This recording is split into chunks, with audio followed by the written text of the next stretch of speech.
In this tutorial, I'd like to walk you through the brush effects that are contained in MetaTools Making Faces.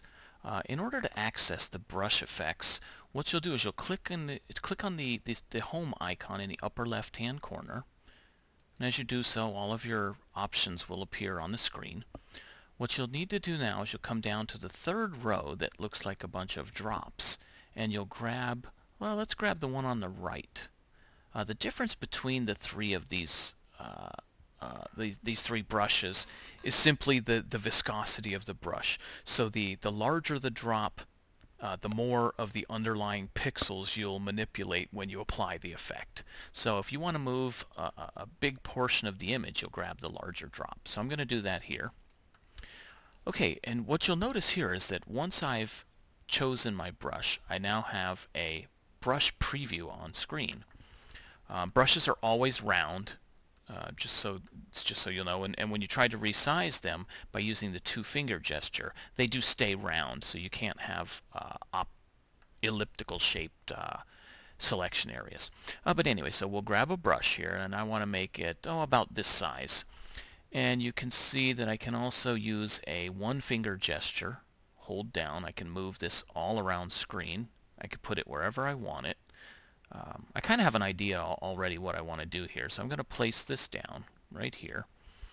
And now to actually apply the brush, what I do is I click down with my finger anywhere on screen. It doesn't have to be on the selection area. So I click down and I hold, and as I do that, you'll notice my selection area change to a solid line. And now I'll just drag up and over, and we're going to make Mona smile a little bit here. Okay? And now when I release, you'll notice my brush has now gone back to a selection area. And again, I can move this all around screen. So now what I'm going to do is I'm going to move it over to the other side here. I'm going to make it a little bit smaller so I don't actually drag her cheeks and her nose with me here as I do this. Okay, I make this a little bit smaller. And again, I click, hold, and then I drag anywhere on screen upward. And now we've made Mona smile. Okay?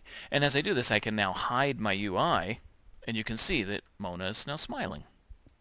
Another interesting thing here is if you click the movie strip, you can see this is how we make Mona smile.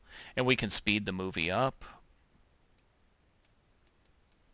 or we can slow it down by just simply dragging left or right on screen. And then clicking on screen will bring my UI back up. Now, here's another interesting thing, is that I can single click I can single click here, and this now, basically what I've done now is I've converted all my brush objects into one box effect. So I can now move this anywhere on screen if I want. Okay? Or again, I could delete it if I want to. And so this is how the brush effects in Making Faces are used.